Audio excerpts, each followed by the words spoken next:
C'est parti pour l'enregistrement. Eh bien, donc de nouveau, bonjour à toutes et à tous. Thomas Rouchier, chef de projet Cité éducative au Clémy. Donc, l'ANCT souhaitait permettre aux différents groupes, dont le nôtre, Citoyenneté, Esprit critique, de nous adresser à vous. Et nous avons choisi comme thématique, avec Elsie et Sylvain, comment l'EMI participe à la construction de la citoyenneté numérique. Je vais recontextualiser un petit peu le Clémy et les cités éducatives. Donc, on va passer à la diapo suivante et je vais vous présenter les 4 axes. Voilà, merci, les 4 axes. Donc, depuis à peu près 2 ans, on a été, comme vous le savez, malheureusement très perturbé par tout ce qui nous est arrivé. Je dirais depuis 1 an et demi, on arrive à développer auprès de 14 cités éducatives qui sont en expérimentation, 4 axes de travail sur lesquels nous nous sommes mis d'accord avec la DGESCO, Direction générale de l'enseignement scolaire. Le premier axe, c'est l'atelier de la pensée critique. Ce sont donc 8 à 10 cités éducatives qui ont travaillé avec la psychosociologue Joëlle Bordet et son équipe autour de la prise de parole de jeunes, plutôt des 14-20 ans, et dans différentes cités éducatives, comme par exemple la Planoise à Besançon, il y a eu de nombreux ateliers, de nombreuses rencontres. Ensuite, le deuxième axe sur lequel nous avons beaucoup travaillé, c'est création et développement de médias créés par et pour les jeunes. Donc là, il y a eu des formations de fait au Clémy. Il va encore y en avoir, alors quand je dis au Clémy, c'est au Clémy national. Il va y en avoir dans les Clémy académiques organisés avec le Clémy national. Il va y en avoir 4 d'ici la fin de l'année. Et puis, il y en a eu toute l'année organisés par nos coordonnateurs en région, en académie. Pour nous, c'est le plus important, former des personnes de façon à ce qu'ils puissent ensuite essaimer tout ce qui est autour de l'éducation aux médias et à l'information. Avoir un maximum de formateurs qui puissent former des enseignants, mais pas uniquement des enseignants. Donc, nous avons aussi mis en avant nos dispositifs, nos concours. Le plus connu des dispositifs, c'est la semaine de la presse et des médias à l'école. On pourra reprendre, si vous voulez, ces dispositifs un petit peu plus tard. Le concours médiatique, qui est aussi un concours auquel participent énormément d'établissements. Et puis, alors je reviendrai sur des chiffres tout à l'heure si ça vous intéresse. Il faut quand même savoir que pour la semaine de la presse et des médias, c'est 4,7 millions d'élèves qui participent. C'est impressionnant, donc beaucoup d'élèves de cités éducatives. Et troisième dispositif, c'est le dispositif zéro cliché, égalité filles-garçons. Voilà, nous avons aussi des expositions que nous mettons à disposition des cités éducatives, une sur les fake news qui est très bien faite, et puis bientôt une autre exposition qui a été créée par la cité éducative de la Seine-sur-Mer dans l'Académie de Nice autour du dessin de presse et sur la thématique de l'Europe. Elle sera inaugurée le 10 novembre et vous pourrez éventuellement avoir accès à cette très belle exposition à partir du mois de janvier. Des prêts, des préconisations de matériel. On a financé cette année 6 studios web radio et un studio web TV. Et puis, on est là pour préconiser sur l'achat de matériel, web radio, web TV et autres aussi, pour vous aider à équiper vos établissements avec les outils qu'il vous faut. Sachant que les outils, et Sylvain vous en parlera très bien, sont de plus en plus accessibles à un public pas forcément extrêmement en pointe sur toute la partie technique. Des partenariats médias, beaucoup de partenariats médias en académie, au national. Par exemple, je peux vous citer celui que l'on fait avec Radio France et Move, par exemple, autour de Podclass, qui est un dispositif qui marche très bien. Et cette année, on va l'ouvrir encore plus aux cités éducatives. Et aussi, on va ouvrir un autre dispositif Radio France qui s'appelle Interclass avec France Inter. Voilà, donc sur la création et le développement de médias, c'est vraiment dans nos gènes de travailler avec vous là-dessus. Donc il ne faudra pas hésiter à nous contacter pour qu'on vous aide. La parentalité numérique, c'est un sujet qui est de plus en plus important au Clémy. Il y a un très gros travail qui est fait, notamment par la directrice adjointe Virginie Sassoun, mais aussi par la chargée de dossier Stéphanie Valade, autour de la mise à disposition non seulement de ressources gratuites, mais aussi d'animation alors autour d'une campagne de sensibilisation qu'on est en train de finaliser, mais d'ateliers, de rencontres avec les acteurs sociaux des cités éducatives et bien sûr avec les parents, hein. Alors, sont invités enseignants, enfin tout public. C'est vraiment des réunions sur lesquelles on aborde l'usage réfléchi des écrans, surtout, mais pas uniquement. Et puis quatrième, pardon, et dernier axe que l'on avait choisi de développer pendant ces 2 ans avec les 14 cités en expérimentation, ce sont des stages, les fameux stages d'orientation pour les élèves de troisième.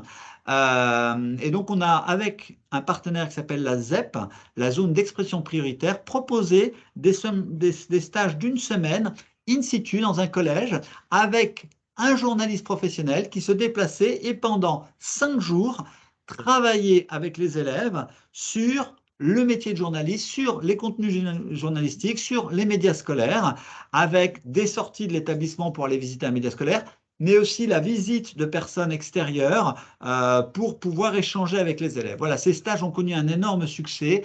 Malheureusement, on avait un financement, nous, pour 5, 6 stages, enfin 7 stages, et les cités éducatives pouvaient, sur leur propre denier, s'inscrire à ces stages.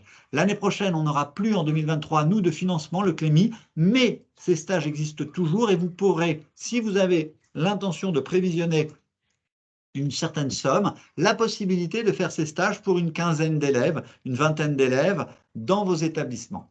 Voilà, j'ai recontextualisé, je serai à votre disposition un petit peu plus tard si vous le souhaitez, si vous avez envie d'avoir plus d'informations, je suis à votre disposition. Et je cède la parole à mes collègues que je remercie pour leur disponibilité.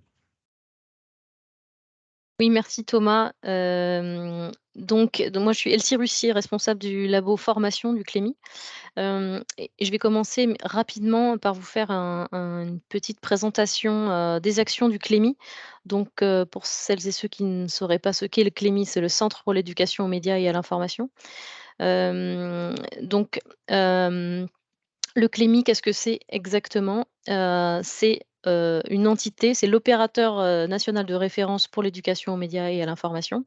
Et donc, il est organisé en réseau, c'est-à-dire qu'il y a une équipe nationale qui est un service de réseau Canopé, et ensuite un réseau en académie, avec dans chaque académie un coordonnateur ou une coordonnatrice académique du Clémy, qui eux dépendent des rectorats. Donc, dans vos académies respectives, c'est avec eux que vous allez pouvoir mettre en place des actions locales dans vos établissements.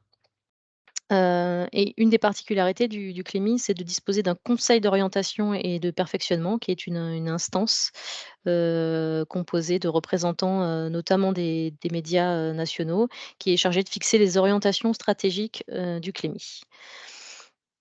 Les missions du Clémy, les missions principales, ça rejoint un petit peu ce que vous a dit Thomas juste avant. Donc il y en a 4. C'est former des enseignants, produire des ressources, accompagner la création de médias scolaires et développer des projets en partenariat avec les professionnels des médias et les professionnels de l'information. Donc voilà, ça c'est vraiment les 4 missions qui sont l'ADN du Clémy, et c'est d'ailleurs des missions que vous retrouvez un petit peu dans tout ce qui a été porté notamment par Thomas dans le cadre du projet de cité éducative. Les ressources, vous en connaissez certaines. En tout cas, une chose est sûre, c'est que tout est disponible gratuitement, sur le site du Clémy, et tout est mis à disposition sur le site du Clémy. Donc tout ce qu'on produit, que ce soit des ressources vidéo, des ressources, pédagogiques, des publications, même si elles existent sous format papier, elles sont toujours disponibles sur le site du Clémy. Donc je vous invite à aller, regarder un petit peu ce qui se passe, sur le site. Je ne vais pas, vous détailler toutes les ressources. Voilà, ça c'est une de nos activités, principales.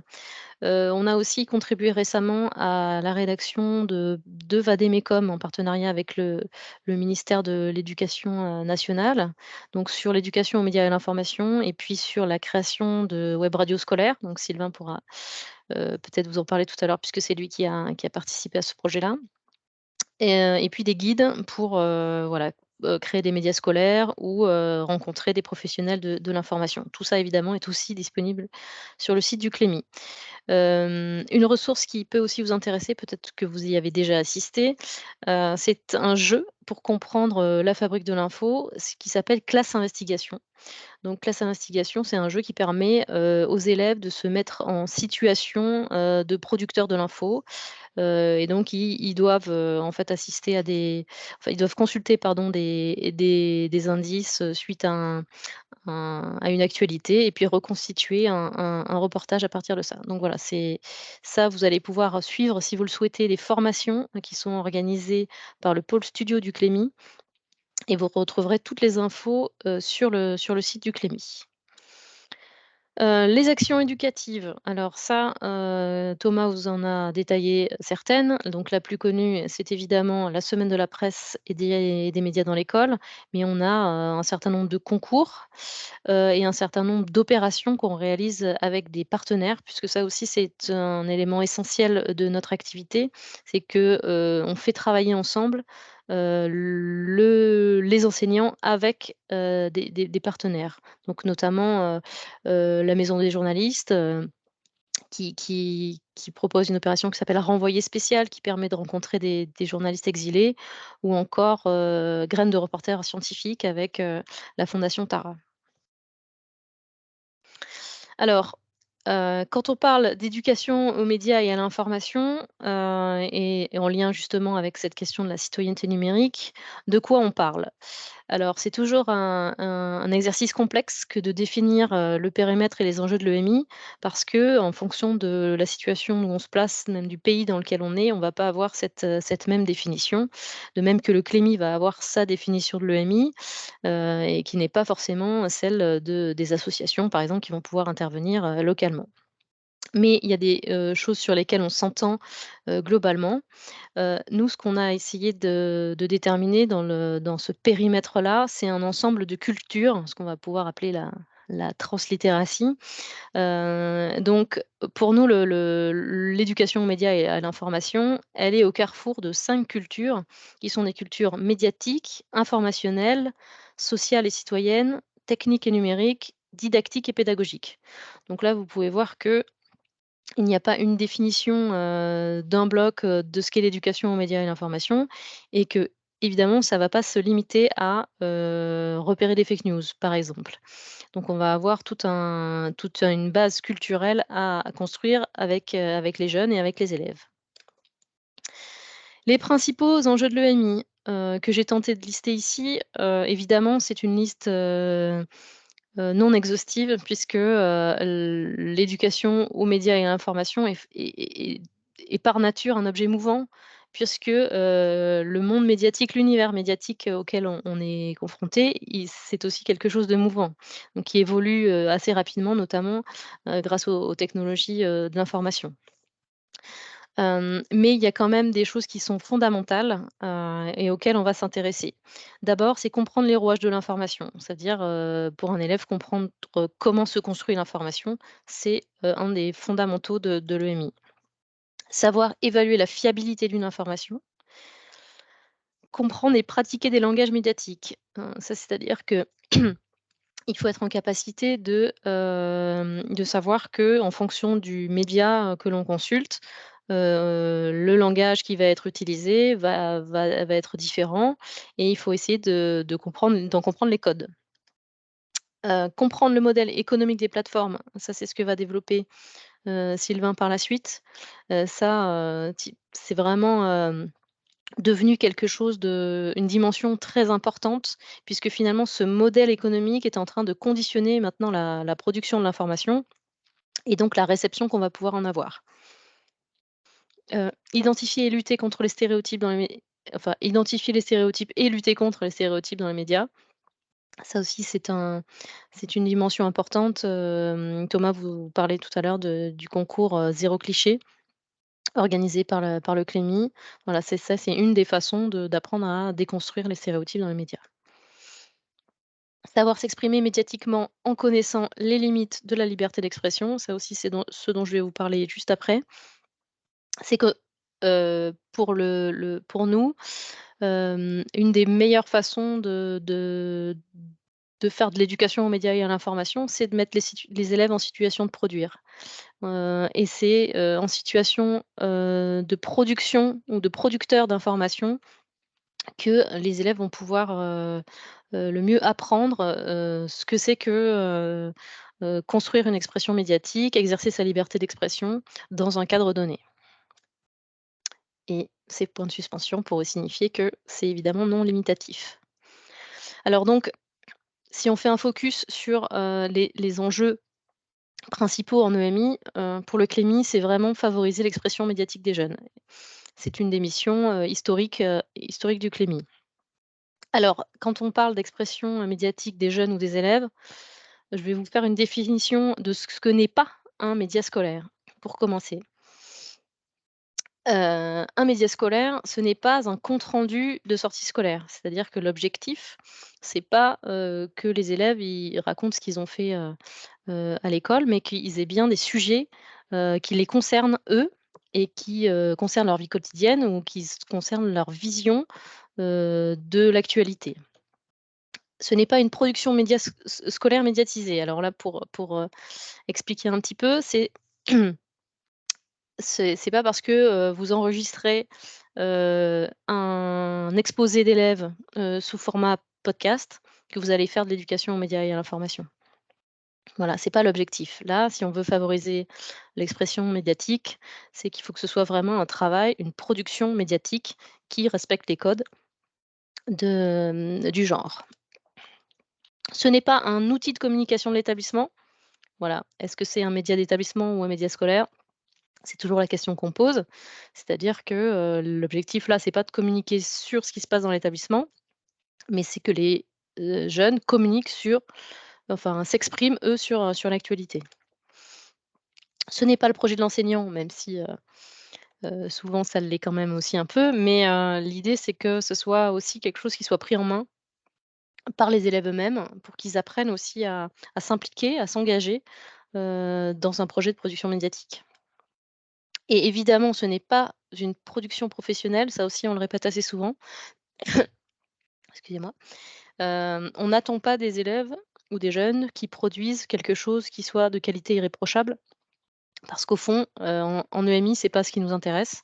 Ce qui nous intéresse, c'est le travail qui a été effectué, c'est la démarche qui a été réalisée, mais c'est pas vraiment la production qui a été réalisée à la fin. Si c'est pas parfait, c'est pas ce qui nous importe le plus. Et qu'est-ce que ça permet de faire un média scolaire? Eh bien évidemment, c'est de favoriser la liberté d'expression des élèves dans le cadre scolaire. Je vais vous expliquer, juste après, ce cadre. Favoriser l'engagement des élèves dans un projet collectif. Engager les élèves dans une démarche réflexive d'analyse de leur production et de l'acte de publier. Ça aussi, c'est très important. C'est-à-dire que, l'idée, c'est pas d'envoyer des messages, sur les plateformes, sans réfléchir, mais justement, qu'est-ce que ça veut dire produire de l'information et qu'est-ce que ça veut dire publier de l'information? Et participer à la formation de l'esprit critique des élèves confrontés à différentes sources de l'information. Quoi de mieux pour, leur apprendre à évaluer l'information que de les confronter justement à, ces différentes sources, à les sélectionner, à les vérifier, à les évaluer et ensuite à les utiliser pour produire eux-mêmes de l'information. Alors, le cadre de ces productions, puisqu'elles ont un cadre, donc ce sont ces 3 textes-là, la Convention internationale des droits de l'enfant, la loi sur la liberté de la presse et la loi d'orientation de 1989. Donc ça, ce sont les textes, en gros, fondateurs qui encadrent, la liberté d'expression, et la liberté de s'informer, des élèves à l'école. Au lycée, on a un cadre un peu spécifique et particulier grâce à 2 circulaires, de 2002 et 2017, plus récemment. Donc par exemple, un élève de 16 ans révolus peut être directeur de publication, dans un lycée, dans un journal, sans autorisation parentale. Et puis, vous voyez, bon je ne vais pas détailler, la suite, mais, ça répond aussi à des règles, heu, qui sont les mêmes finalement que, dans la presse, traditionnelle ou la presse professionnelle. C'est-à-dire que on ne doit pas porter atteinte aux droits, d'autrui, à l'ordre public. On doit organiser un droit de réponse Et la particularité, c'est le dernier point, c'est que les lycéens s'interdisent tout prosélytisme politique, religieux ou commercial, sans pour autant s'interdire d'exprimer des opinions. Voilà. Donc ça, c'est le cadre, légal, de la liberté d'expression, on va dire, au sein d'un établissement scolaire. Et donc, heu, ce cadre-là, puisqu'il est sensiblement, identique à la presse professionnelle, hormis le prosélytisme, et bien, il va pouvoir, être, aussi encadré par ce qu'on appelle les délits de presse. Donc ça, c'est les principaux délits de presse: la diffamation, l'injure, les troubles à l'ordre public, le délit de fausse nouvelle et les atteintes au droit à l'image et au respect de la vie privée. Donc ça, ce sont les 5 délits de presse, qui sont répertoriés dans la loi de 1881. Ils sont aussi valables, pour les lycées. Si vous vous intéressez, notamment à la création de médias scolaires, vous pouvez vous appuyer aussi sur une association qui s'appelle Jet d'encre, qui fait la promotion du journalisme, jeune, et qui est d'ailleurs, une association de lycéens ou d'étudiants qui ont participé à des journaux scolaires ou à des médias scolaires. Et ils ont notamment une charte déontologique des journalistes jeunes sur lesquels on peut s'appuyer pour encadrer, les publications et les projets de médias scolaires. Voilà pour le 1er, le cadrage un petit peu du 1er enjeu qu'on avait identifié sur le MI. Et je laisse la parole à mon collègue Sylvain Joseph qui lui, va faire un focus sur le modèle économique et informationnel des plateformes. Merci, merci. Donc, on va changer la slide. Donc, voilà, on m'a demandé de travailler en fait sur la citoyenneté numérique autour du modèle économique des plateformes et le lien en fait derrière avec l'information. Donc voilà, j'ai structuré mon propos avec justement le modèle économique de l'attention. Vous parlez de ça d'abord et à la fin, vous parlez de la conséquence de ce modèle économique de l'attention à l'information, l'accès à l'information. Donc là, je vous mets déjà deux citations. Hein. La première plutôt d'un chercheur et la seconde de Patrice Lelay qu'on connaît tous hein, sur l'attention. Et je vais reprendre que celle de Patrice Lelay qui nous dit « Ce que nous vendons à Coca-Cola, c'est du temps de cerveau disponible ». Voilà, ça fait pas mal le tour des plateaux, on en a pas mal discuté. Ça a choqué à l'époque où ça a été dit, alors que maintenant, on voit qu'avec le modèle économique de l'attention dont je vais vous parler, c'est quelque chose que l'on comprend un peu mieux.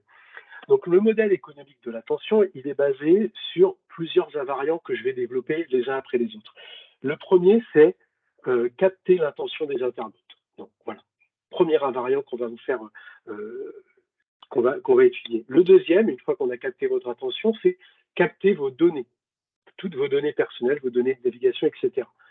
Ensuite, le troisième invariant qu'utilisent tous les médias sociaux, toutes les plateformes du web, c'est la personnalisation de l'expérience utilisateur. Et c'est là qu'on va pouvoir faire le lien avec l'accès à l'information, donc personnalisation de l'accès utilisateur. Et enfin, la monétisation par les plateformes de vos données personnelles auprès d'annonceurs. Donc voilà, 4 invariants qui vont se retrouver quelle que soit la plateforme qu'on peut utiliser. Mais d'abord, la première étape, c'est capter votre attention. Comment peut-on faire? Donc, si je passer la slide d'après. Donc là, je vous ai mis un réseau social que vous connaissez tous, Facebook, donc un fil Facebook. Et vous voyez que il y a des focus qui sont faits sur la page en disant, bien, vous avez des pubs. Et en fait, on ne sait pas si c'est une pub ou si c'est un ami qui nous a envoyé ce post. Mais voilà, le mélange post d'un journaliste, post d'un ami, une publicité, tout ça a le même format. Et donc, voilà, il y a cette volonté de la part des plateformes, déjà, lorsqu'ils veulent mettre en avant de la publicité, de la mélanger dans votre flux avec d'autres publications et essayer qu'elles se ressemblent toutes et tous, quoi. Donc voilà, ça c'est une des premières méthodes de capter votre attention pour vous attirer vers telle ou telle production. Ensuite, vous voyez juste en bas du poste, vous avez la réaction avec les émoticônes. Donc ça aussi, c'est une méthode de captation de l'attention pour vous faire réagir sur les différentes publications. Et comme ça, si vous réagissez, si vous mettez de l'émotion, eh ben vous allez rester beaucoup plus longtemps sur la page. Vous créez le besoin. Donc, créer le besoin, Facebook fait ça simplement avec ce qu'on appelle l'infinite scroll, la page infinie. Donc, c'est pas parce qu'il n'y a pas, la page ne se finit jamais. Plus vous remontez dans le temps, plus vous avez des flux, des informations qui arrivent et vous n'avez pas la notion de bas de page. Et voilà, ça, c'est la méthodologie pour vous créer le besoin, pour vous inciter à rester. Ensuite, la notion d'alerte, pour vous susciter le manque, là, c'est la petite cloche avec le chiffre 2, ça on le connaît bien avec les téléphones. Et enfin, vous avez toujours, pour vous inciter à répondre, les 3 petits points, là ça se passe en bas et à droite, les 3 petits points qui clignotent pour vous dire allez-y, tapez quelque chose, réalisez, mettez des choses dans le fil d'actualité. Donc voilà, quand je prends cet exemple de Facebook, on voit différentes solutions technologiques qu'ils utilisent pour vous attirer, pour capter votre attention et surtout pour que vous restiez sur la plateforme. Alors, évidemment, voilà, là j'ai pris l'exemple de Facebook, mais si j'avais pris l'exemple de Google, je vous aurais mis en avant les services gratuits, Gmail, les tableurs, le cloud, etc. Tous ces services gratuits que vous propose Gmail, derrière, leur intérêt, c'est de vous garder sur leur plateforme pour capter de la donnée. J'aurais pu prendre également Netflix, qui propose lui plutôt une immersion dans un monde cinématographique avec l'arrière-plan tout noir, les affiches de cinéma qui simulent les films. On a cette immersion dans la salle de cinéma. Et également le fameux, on le voit également sur YouTube, le moteur de recommandation. 90% des utilisateurs qui ont regardé ce film-là ont aussi regardé ce film-là. Donc vous, voilà, je vous invite à regarder ce film-là que des gens qui ont le même profil que vous ont aimé. Alors, pardon. Donc voilà, donc l'objectif, encore une fois, en reprenant cet exemple-là, en faisant une petite digression sur 2 autres réseaux sociaux, vous voyez, il y a énormément de techniques qui ont pour objectif de vous garder, déjà de capter en prime abord, et ensuite de vous garder sur la plateforme le plus longtemps possible. Et la question, c'est mais pourquoi nous garder le plus longtemps possible? Bon, vous l'avez déjà deviné, hein, c'est un faux suspense. L'objectif derrière, c'est de capter des données. Alors, déjà, pour capter les données, on ne peut pas le faire comme ça de manière sauvage. Alors, dans certains pays, on peut. Hein. Si je suis allé en Inde, il n'y a aucune réglementation autour de la captation de la donnée. Mais en France, on a le RGPD, on a des choses comme ça. Donc, on est obligé de vous demander votre accord pour capter vos données. Et bien, cet accord-là, vous le donnez évidemment par les conditions générales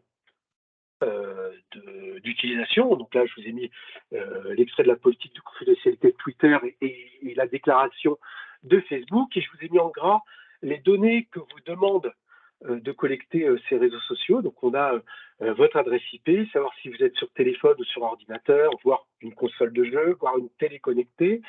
On vous demande votre adresse mail, un téléphone, votre liste de contacts, etc., etc. Créer un profil public. On vous demande est-ce que je peux accéder à vos photos, à vos vidéos.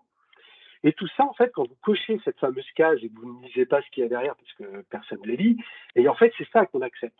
Et c'est vraiment le cadre légal dans lequel s'inscrit la captation de nos données. Et de toute façon, si vous ne cochez pas, vous n'avez pas accès au service. Donc, voilà, là, on a des enjeux politiques, démocratiques qui sont en œuvre. Mais en tout cas, nous, en tant qu'utilisateur, soit on utilise le service et on accepte ça, soit on n'utilise pas le service. Il n'y a pas d'entre-deux. Voilà, donc c'est vraiment ce cadrage des mentions légales va permettre de capter donc tout type d'informations. Donc, je vous en ai mis quelques-unes. Donc, en plus de ces données-là, on va vous capter vos données de géolocalisation, notamment sur les smartphones. On va vous capter également vos données de temps de connexion, combien de temps vous êtes resté sur le site, combien d'heures vous êtes resté sur peut-être un site qui travaille avec celui-ci, je pense à Facebook et Instagram, qui appartiennent à la même entreprise, que vous soyez sur Facebook ou sur Instagram, en fait, les données, à un moment donné, vont être assemblées et on va avoir des temps de connexion globaux. On va savoir d'où vous venez, de quel site vous êtes venu pour arriver sur la plateforme. On va savoir où vous irez après. Voilà. Donc, l'objectif est de vous connaître le mieux possible, vos centres d'intérêt, si vous faites des recherches, quels sont les mots-clés que vous utilisez. Donc, voilà, toutes ces données vont être captées légalement et vont alimenter des bases de données. Donc voilà, en gros, comment ça marche. Mais bon, c'est des choses qu'on sait plus ou moins. Je dis pas, voilà, je pense que j'apprends pas beaucoup de choses à beaucoup de gens, mais juste peut-être revoir le schéma dans lequel ça s'inscrit. Alors maintenant qu'on a capté des données légalement avec votre accord et qu'on a essayé d'en capter le plus possible en vous gardant sur la plateforme, on peut essayer de voir quels sont les moyens techniques qui peuvent capter ces données. Alors, il y en a plusieurs. Alors, le plus connu, c'est les formulaires d'inscription. Quand vous arrivez sur Facebook, sur Twitter, vous avez un formulaire d'inscription, vous demande des informations. Donc ça, c'est la première manière d'alimenter. Une autre manière que vous connaissez également, c'est tout ce qui est cookies, puisque grâce au RGPD, maintenant, on doit les accepter avant de se connecter. Donc, c'est une autre manière. Alors, peut-être des choses qui sont moins flagrantes pour capter la donnée, ce sont les boutons de partage. Vous êtes sur un site de médias et vous voulez partager une actualité, vous avez justement ce bandeau. Et au moment où vous cliquez sur Google ou Facebook, on vous demande de vous authentifier au service. Et là, il va y avoir des données qui vont transiter entre le média et le réseau social. Donc, parce qu'il va y avoir au moins le titre de l'actu, mais peut-être derrière, ça peut dégager des centres d'intérêt, etc. Donc, on va pouvoir comme ça vous connaître un peu mieux, savoir quel type de médias vous avez mis en avant. Également, les interconnexions. Parce que grâce à l'image d'Instagram, connectez-vous avec Instagram avec votre compte Facebook. Donc l'objectif, c'est vraiment d'interconnecter les bases de données de ces deux services-là. Et bon, c'est des choses qu'on voit très régulièrement. Et enfin, la dernière chose qui se développe de plus en plus, mais on est tous au courant, ce sont nos objets connectés et en premier lieu nos smartphones qui vont permettre de capter de la donnée. Vous avez également les montres connectées, voilà, tout type, j'allais dire votre badge de télépéage qui va, voilà, tout ça, toutes ces choses-là vont capter de la donnée et vont pouvoir alimenter des bases. Et vous leur avez donné l'accord d'alimentation des bases grâce justement à cette petite coche. Donc, vous voyez, c'est un modèle économique qui demande beaucoup de techniques, mais qui maintenant assez rodé. Hein, ça fait quand même Facebook date de 2002, donc il y a 20 ans. Twitter, c'est 2007. Le premier téléphone portable, l'Apple a, je crois que c'est 2006 de mémoire, hein, si je ne raconte pas de bêtises. Donc, voilà, ce modèle économique maintenant est vraiment installé. On est tous on sait à peu près tous comment ça marche. Alors maintenant, une fois qu'on a capté vos données grâce à ces différentes modalités techniques, que vous avez donné votre accord, comment sont-elles monétisées? Alors ça, c'est une chose sur laquelle nos plateformes ne communiquent pas beaucoup, mais tapez ads comme advertisement, advertising, et puis vous mettez le nom de votre réseau social préféré ou le nom d'une plateforme, et vous verrez que Google possède une régie publicitaire, ads. YouTube a sa propre régie publicitaire, Twitter, Facebook, TikTok, Snapchat, Instagram, Bing, Microsoft donc, LinkedIn. Vous voyez, tous les réseaux sociaux, en fait, derrière, sont aussi affiliés à des régies publicitaires. Et donc, ces régies publicitaires, moi, j'ai une entreprise, je peux contacter cette régie publicitaire et lui demander de promouvoir mon produit à tel ou tel groupe de personnalités. Donc, voilà ce que font les régies publicitaires. Vous les payez, vous donnez de l'argent, et derrière, eux vont mettre la publicité que vous voulez auprès d'un public précis. Et comment ils arrivent à avoir ce public précis? Grâce à toutes les données que vous avez pu leur fournir. Si je suis marchand de chaussures de papier, grâce refaire ce que certaines personnes ont fait sur mon réseau, sur la course à pied, sur les trails, etc., et ben, je vais pouvoir dire à mon client, écoutez, moi, je peux mettre de la publicité sur X profils, 200, 300 profils, et je suis persuadé que ces gens-là vont venir sur votre site internet regarder vos nouveaux produits. Donc on a de la publicité très très ciblée mise en place par ces régies publicitaires et qui sont basées sur les données qui ont été captées par les réseaux sociaux, les plateformes sociales. Donc on a toujours tendance à croire que les réseaux sociaux, alors c'est dans un imaginaire, hein, que les réseaux sociaux vendent les données personnelles. Bien non, pas du tout. Elles ont des agences, des régies publicitaires qui mettent en contact un annonceur avec des potentiels acheteurs et ils utilisent pour ça vos données. Mais les données restent bien à l'intérieur de l'entreprise. Elles ne sortent pas. Et on ne vend pas un carnet client dans l'entreprise capitaliste, on le garde. C'est vraiment le trésor sur lequel on s'appuie justement pour vendre des services.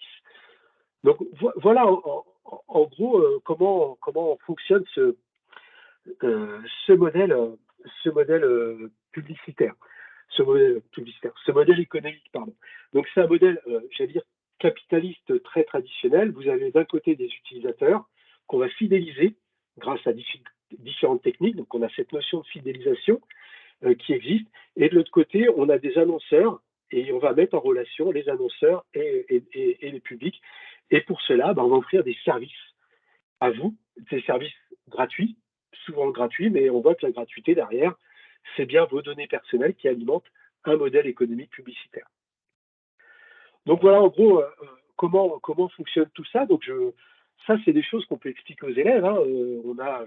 On peut leur faire justement trouver sur des, comme j'ai fait tout à l'heure sur l'exemple de Facebook, sur leurs réseaux sociaux, la manière dont peut être capter l'attention, qui réfléchissent à ça. On peut leur faire travailler sur les mentions légales des sites pour voir quelles sont les données qui sont captées. Vous voyez, on peut, par des activités assez simples, faire trouver ce modèle économique, voire même leur présenter ces logos-là, ads, et les faire réfléchir pourquoi il y a business, il y a TikTok, il y a for business, ads, advertising, pourquoi il y a ces mots-là en plus des logos habituels, et donc les faire réfléchir à ce niveau. Donc voilà, j'espère que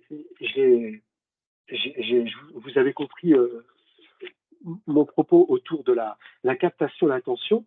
Et il me restait un point à travailler avec vous, c'était l'influence de ce modèle économique de la captation de l'attention à l'accès à l'information. Parce que ce modèle économique a évidemment une conséquence. Alors, la conséquence, c'est, je vais prendre sur le premier point de départ, c'était la fidélisation. En termes d'information, pour vous fidéliser, il faut vous donner, on veut donner aux gens des actualités qui leur plaisent, des actualités qui les concernent. Donc, il suffit d'ouvrir votre téléphone, vous prenez votre fil d'actu, et puis, voilà, pendant 3-4 jours, vous allez regarder vos actus, puis vous allez vous intéresser plus à un tel type d'actu, la politique, l'économique, plutôt qu'à un autre type d'actualité, les people, etc. Et vous allez voir qu'au bout de 3-4 jours, eh bien, tout ce qui va être people que vous n'aimez pas va disparaître de votre fil d'actu pour laisser place de plus en plus à l'actualité politique parce que c'est ce qui vous intéresse. Et puis à un moment donné, vous allez vous intéresser aux éoliennes, vous allez partir en voyage en Islande, et là vous allez voir votre fil d'actu qui va basculer vers ces deux centres d'intérêt puisque vous y êtes intéressé à un moment donné. Donc en fait, c'est quand vous vous intéressez à un sujet, on va vous donner des informations qui concernent ce sujet-là et peut-être délaisser d'autres informations, tout ça, pour vous garder sur la plateforme et alimenter ce modèle économique. Et donc, ça inclut un biais, ce qu'on appelle, nous, une bulle de filtre, c'est-à-dire qu'on va vous donner à voir ce que vous avez envie de voir et peut-être écarter des choses qui vous font moins plaisir. Et ça, malheureusement, dans l'information, c'est un problème. Parce que dans l'information, il y a aussi du débat, il y a aussi de l'opinion, et d'être confronté à des opinions ou à des détracteurs, eh ben, ça fait partie du processus d'information. Et là, cette contradiction est moins là. Et là, ça pose un problème et ça pose un problème démocratique, puisque les gens, en fait, se retrouvent en silo, chacun dans sa bulle, et n'arrivent plus à comprendre les arguments des autres. Donc voilà, donc ça c'est les algorithmes de recommandation hein, qui nous proposent ça. YouTube, on le voit très fortement sur YouTube et nos élèves sont confrontés à ça notamment par ce biais-là. Et pour conclure, hein, pour conclure ce point-là, maintenant sur les fils d'actualité sur nos téléphones, le rédacteur en chef du fil d'actu, c'est nous. En fait, c'est nous qui choisissons les actus que nous voulons voir ou pas, alors que dans les médias traditionnels, le rédacteur en chef de l'actualité, eh bien, il y a un vrai rédacteur en chef qui est payé pour ça dans les chaînes, accompagné d'une équipe de journalistes qui fait un choix de sujet qui va présenter au monde entier. Voilà. Donc, elle est là la bascule. Donc, plutôt que ce soit des journalistes et des rédacteurs en chef qui font les sujets et qui choisissent le type de sujet à traiter, là, c'est vous. Et donc, il y a un décalage qui se fait. Alors, il peut y avoir d'autres effets nuisibles, hein, dont vous pourriez parler peut-être aussi, hein, mais je ne vais pas aborder là. C'est peut-être aussi l'excès de temps passé sur les écrans. Voilà, c'est des questions. Et ça, c'est aussi lié au modèle économique de l'attention. Hein. C'est vraiment un des biais de ce modèle économique. Ou ce qu'on appelle le syndrome FOMO, Fear of Missing Out, la peur de rater quelque chose. Le fait de se connecter tout le temps pour « mince, s'est passé quelque chose, je ne suis pas au courant ». Et ça, c'est vraiment des points de tension qui sont liés à ce modèle économique. Donc voilà en gros ce que je voulais vous dire sur le modèle économique des plateformes et le lien avec l'accès à l'information. Voilà, donc c'était avec Sylvain ce qu'on voulait faire, ces 2 axes, en éducation aux médias et à l'information qui peuvent participer à la construction de la citoyenneté numérique. Alors évidemment, on n'a pas pu en 45 minutes, on ne peut pas tout aborder, mais voilà, on a essayé d'aller un peu plus en profondeur sur ces 2 pistes-là qui nous semblent, dans le cadre du projet Cité éducative, intéressantes. C'est comment on met les élèves en situation de production de l'information pour qu'ils apprennent comment ça fonctionne et aussi comment on s'intéresse à leurs pratiques informationnelles et on les fait réfléchir au modèle économique, qui sous-tendent leurs pratiques informationnelles pour qu'ils comprennent aussi comment ça fonctionne et en fait qu'ils agissent en citoyens et qu'ils sachent que quand ils s'informent ou juste quand ils vont interagir, sur les plateformes sociales ou les réseaux sociaux, ils ont une forme de responsabilité aussi, dans la circulation de l'information et donc et que ça a des impacts sur la vie, réelle et sur la vie démocratique et citoyenne. Voilà, donc ça, c'est vraiment ces dimensions-là qu'on voulait, mettre en avant, sur ce webinaire. Alors évidemment, on pourrait continuer, je pense, pendant, encore longtemps puisqu'on aurait plein de choses à dire sur plein d'autres axes. Mais ce que je vous propose maintenant, c'est de passer aux questions. Hem, donc je vais, activer la possibilité pour vous d'ouvrir vos caméras et micros et puis vous pouvez aussi, bien sûr utiliser le chat et vous pouvez lever la main aussi si vous souhaitez, prendre la parole et nous poser des questions.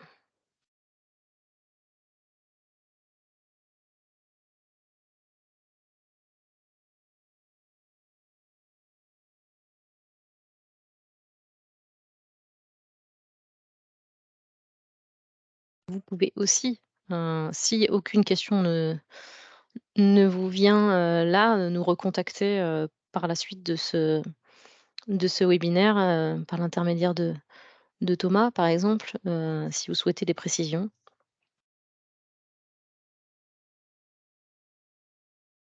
Juste vous donner un exemple concret pour être allé dans de nombreuses cités éducatives, que ce soit à Besançon, en région parisienne, à Lens, mais aussi à Pau. Un travail qu'on a fait pendant les stages web radio, on a travaillé autour d'un autoportrait numérique avec les élèves, notamment en partant de l'univers de la famille tout écran. Vous connaissez peut-être cette série télévisée, mais aussi ses ressources. Et à partir de ça, il y a eu une bande dessinée qui a été créée dans la tête de Juliette qui reprend les aventures d'une jeune fille, 3 enfants, dans une famille qui effectivement va perdre son portable à un moment où elle pense avoir besoin de son portable. Et là, il y a panique. Et on lit la BD avec les élèves, on la décortique, et puis on parle aussi de l'utilisation de leur téléphone portable. Et ce dont vient vous parler Sylvain va venir très vite dans la conversation. Et les élèves sont très ont une belle autocritique et ils ont certaines notions, mais pas toutes. Donc, c'est vraiment un sujet d'actualité avec eux. Alors, je vois qu'une personne a levé la main, donc je vais lui céder la parole. Euh, Allez-y, c'est Marie. Marie, vous avez la parole. Donc je crois que c'est Simon, Ah, d'accord. J'avais une main de... qui a levé la main. Oui, c'est bien ça. Je me disais Marie, oui, bonjour, Simon Thomazuc, je travaille à la ville de Lille, au conseil local de sécurité et de prévention de la délinquance. Donc on travaille effectivement en lien avec la cité, éducative, sur un certain nombre de questions liées à la prévention notamment sur les questions des pratiques numériques des jeunes. Et moi, j'avais une question qui concernait effectivement l'âge des élèves à qui on peut proposer d'intervenir sur cette thématique-là, puisque bon, nous proposons effectivement des sensibilisations, des formations en lien avec des partenaires, et de plus en plus, on nous demande des interventions précoces sur ces questions-là. Et notamment, on nous parle beaucoup, effectivement, les principaux de collège, de la charnière entre le CM2 et la 6e, en disant vraiment, généralement, je vais un peu rapidement, mais souvent, le téléphone, le smartphone, c'est souvent un peu la carotte à l'entrée en 6e. Donc voilà, si vous aviez un petit peu, ou un petit peu quelques éléments sur le sujet du bon âge pour commencer à intervenir sur ces questions. Alors sur l'éducation aux médias et à l'information en général, on pourrait vous dire que c'est dès la maternelle.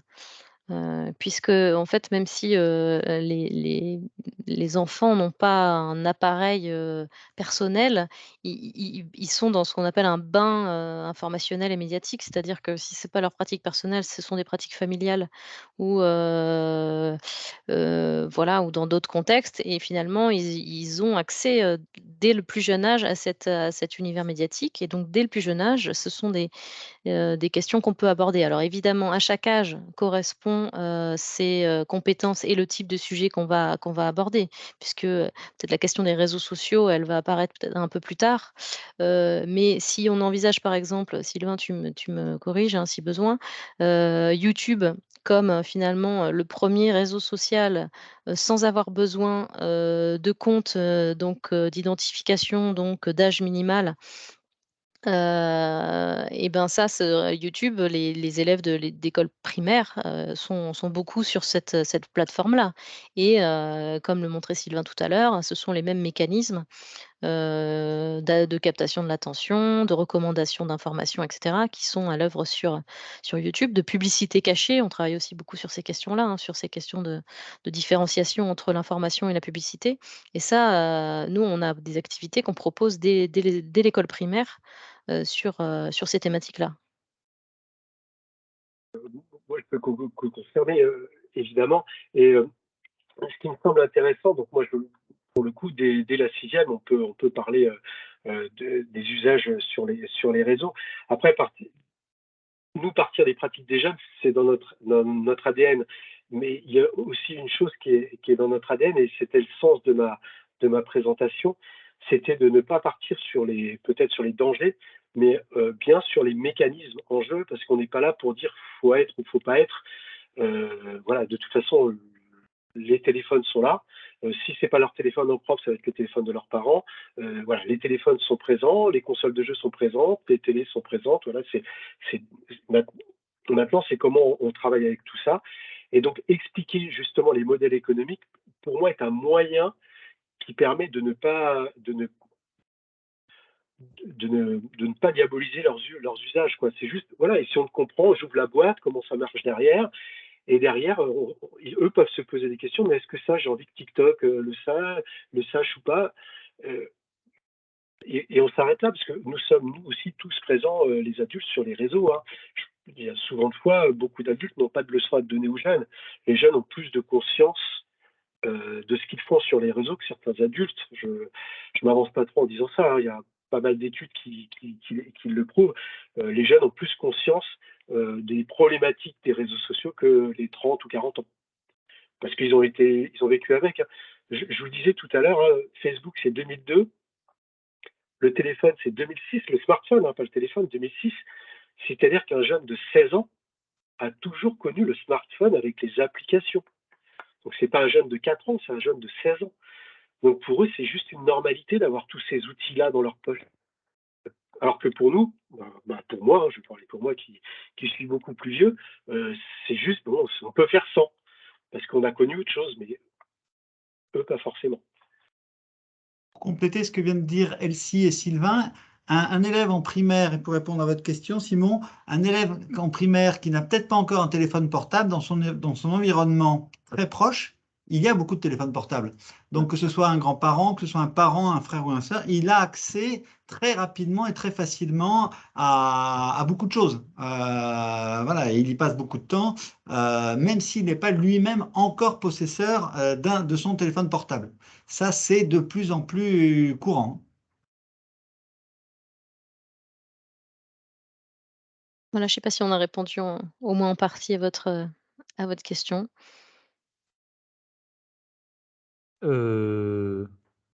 Oui, oui, oui, oui, tout à fait. Ça rejoint effectivement. Voilà, effectivement, nous, le principe, c'est vraiment plutôt de parler de pratiques numériques des jeunes et d'essayer. Alors, on travaille avec des acteurs spécialisés dessus. Je ne le suis pas, mais effectivement, oui, on constate effectivement, comme je l'ai dit, vraiment cette demande-là. Et effectivement, on constate de plus en plus d'élèves dès le CE1, CE2, effectivement, être dotés de smartphones, être sur les réseaux sociaux et commencer effectivement à avoir ce type d'usage. Mais vous avez raison, dès la maternelle, c'est effectivement le cas. Merci. Comme je vous le disais en introduction, il y a un public qui est de plus en plus demandeur aussi d'aide, de formation, de conseils et de travail en commun, de collaboration, ce sont les parents.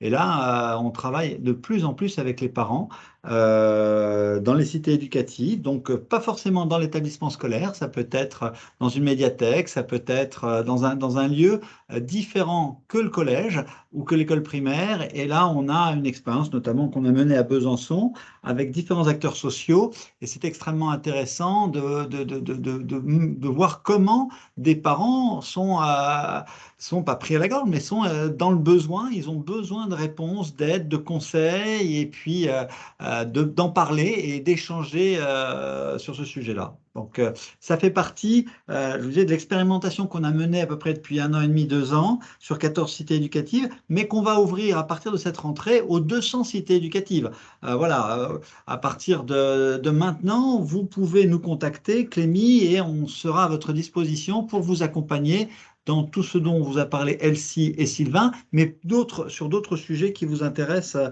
encore.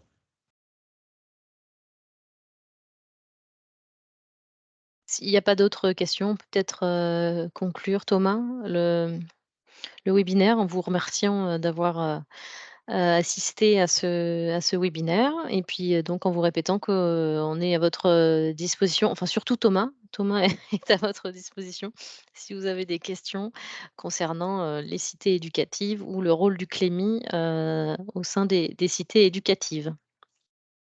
Oui, merci Elsie. Voilà, nous étions une petite vingtaine. Ça a été enregistré, donc nous allons aussi communiquer. La NCT va aussi nous permettre de communiquer auprès d'autres personnes qui n'ont pas pu se libérer cet après-midi. Il y aura d'autres actions de mener de ce type-là. Moi, j'envoie régulièrement des lettres d'information avec des inscriptions sur les dispositifs. Par exemple, on parlait tout à l'heure de classe investigation, qui sont des formations de 2 heures en numérique assez courtes qui permettent en distanciel à un public très large de se connecter, de réutiliser dans sa médiathèque. Oui, je vais vous le donner, le numéro de téléphone. Donc, vous serez informés, les 200 cités éducatives seront informées via le chef de file. Donc, pour celles et ceux qui ne se rappellent pas, le chef de file, c'est un principal de collège qui a la responsabilité de la cité éducative. Il travaille avec une troïka, avec un responsable à la mairie et un responsable à la sous-préfecture. Voilà. C'est un travail qui a été difficile à mettre en place au début, mais qui maintenant fonctionne très bien. Je vais vous mettre dans le fil de la conversation mon numéro de téléphone du travail. Et encore une fois, je suis à votre disposition sur les mois à venir, avec une montée en puissance en 2023 autour, bien sûr, de nos différents dispositifs, mais aussi le CLIMI va avoir 40 ans et 2023 sera encore plus le moment de travailler avec nous sur toutes ces problématiques de citoyenneté numérique, d'information, de tous les sujets qui se posent et qui sont grandissants, parce que si on écoute, si on lit les médias, on s'aperçoit que c'est un sujet qui est de plus en plus prégnant et de plus en plus dangereux, surtout si on se réfère à la guerre actuelle entre la Russie et l'Ukraine, qui n'est pas simplement une guerre sur le terrain, mais qui est une guerre aussi autour des, ce que l'on appelle, nous, les infox, les informations toxiques. Voilà, merci. On a dépassé de 15 minutes l'horaire imparti, c'est pas grave. Je vous mets tout de suite dans la conversation le numéro de téléphone portable. Je vous remercie en vous souhaitant une bonne fin de journée, une bonne fin de semaine et au plaisir de travailler avec vous. Et merci encore pour le temps accordé.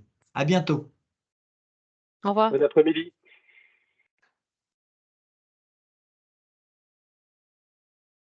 Au revoir.